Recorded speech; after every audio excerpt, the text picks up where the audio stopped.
Tanisha. And I'm Sheree. And we are Black San Diego, empowering our community. Black San Diego is a platform for Black-owned businesses, entrepreneurs, and professionals in order to empower and strengthen our community. So today we're bringing you BSD University to help you start, develop, and sustain your business. Welcome to BSD University, University, University, University.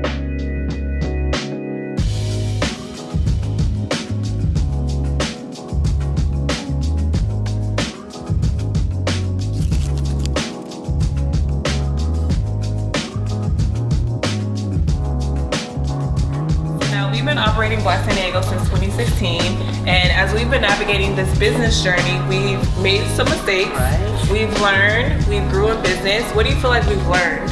I think we know that this is a journey, right? We've had to learn that we needed to get our business insurance, FBN, we had to get seller's permits, business banking, and not to mention licensing, and EIN. right? I think this is something we need to chat about a little more. So come on, BSD, let's chat with us. Hey y'all, I'm Tanisha. And I'm Sheree. And we are Black San Diego, empowering our community. Today we're going to speak a little bit about banking and what is the importance of having a personal banking account versus, or in addition to having a business account as well. So why do you think it's important that, we have multiple business accounts? So you definitely want to keep everything separate. You definitely want to have your personal for all your personal banking, and you want to also have your business for all your business. You don't want to commingle funds and have, hey, are you getting gas with your personal, gas with your business expenses out of your personal, who's paying for what? So you definitely want to make sure that it's separate. But to further explain, we have Curtis G on business banking. All right, what's up, Black San Diego? My name is Garrett Pugh, but a few of you might know me as Curtis G from Curtis G Photography, or Curtis G24 from Road to a Million, where I talk about passive income, stocks, and investments. Or you might know me from GPC Media, where me and my boy Pierre, we take care of a lot of the media events around the city in San Diego, especially like Dago Eats and things of that nature. But today, we're not talking about media, photography, or videography. Today, we're going to talk about business banking. Now, what a few of you might not know, if you are familiar with me in the city, is that I've been in banking for the past 14 years, so I do know a thing or two when it comes to business banking. So let's get into the nitty-gritty, let's get into the important facts, and let's get into the fundamentals. Now, when we're first starting a business, we might not think that it's necessary to open up a separate business bank account. But let me tell you to the contrary, it is very, very necessary. You want to open up a business checking and a business savings right away as soon as you start your business account, especially after talking about our FBN or DBA, our fictitious business names, especially after talking about having insurance policies, and especially after talking about getting permits. The next thing that you want is that business account. And the first thing that this is going to do is help to legitimize and separate you from your business. And that comes in many benefits. That has many benefits that comes with it. Okay, so the first thing is going to be when it comes to taxes. At the end of the year, it's going to be so easy for you just to pull your business bank statements and quickly file those taxes. So you got your write-offs, you got your benefits, you got your expenses, you got your revenue, and you got your income. Just imagine you started doing business this year in 2022, and you've been combining all those transactions with your personal transactions. You're going to have to sift through all of those in your personal account to separate which one was a legitimate business expense and write-off versus which one was just something simply for your personal life. Opening up a separate and distinct business bank account is going to eliminate all that time, all of that sifting through. So the first benefit is the tax benefit at the end of each year, or at the beginning of each year. Now, the next benefit that I want to talk to y'all about is when it comes to loans. And this might not be at the forefront of your mind at the beginning, but let me tell you from a personal example.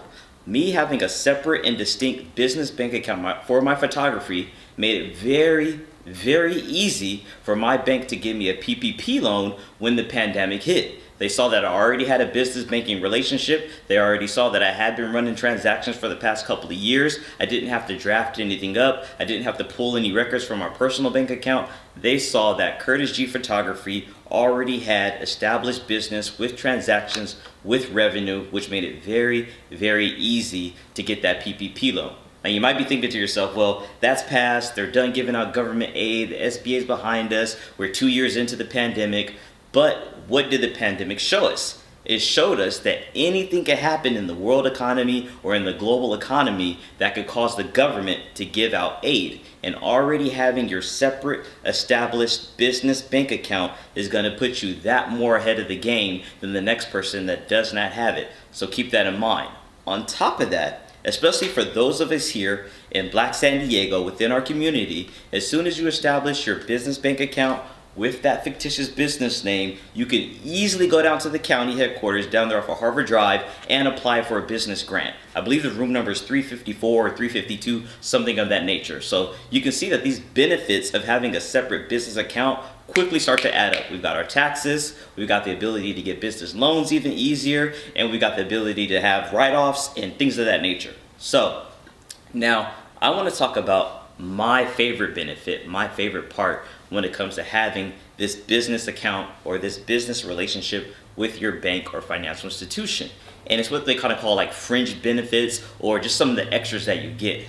Now, we are in the time where things are going very digital. Things are not as face-to-face as they used to be, but this is where you could take advantage. Wherever you go to establish your banking relationship for your business, be sure to show your face from time to time.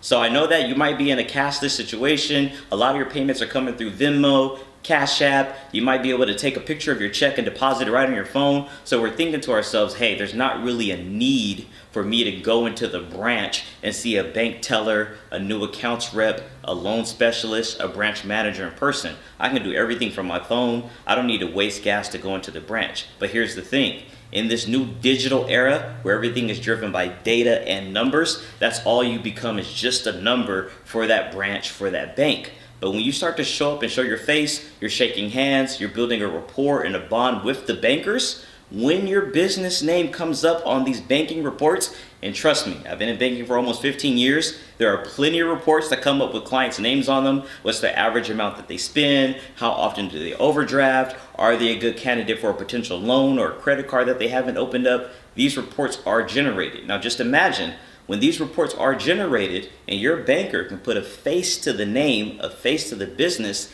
they already have a connection with you, and they're going to be more inclined to working with you with whatever your business needs are. So it could be something as simple as, hey, I need to get this fee refunded. I've been a long-time client with you guys. You guys know me. I run this bakery. I run this barbershop. I come in here once every 2 weeks. They're going to be much more inclined to saying, you know what, let's go ahead and refund that overdraft fee. We can work with them.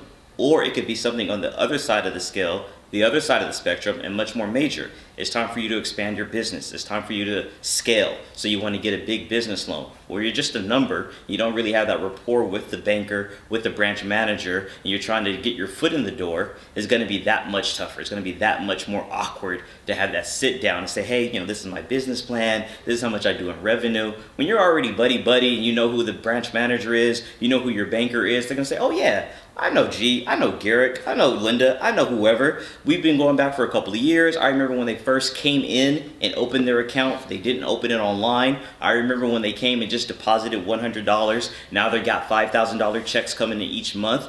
The name of the game is building a face-to-face rapport with your banker. And so that's my favorite benefit when it comes to establishing a business bank account for your brand name, whatever it may be. So keep that in mind. Now there's one note that I do want to add, right?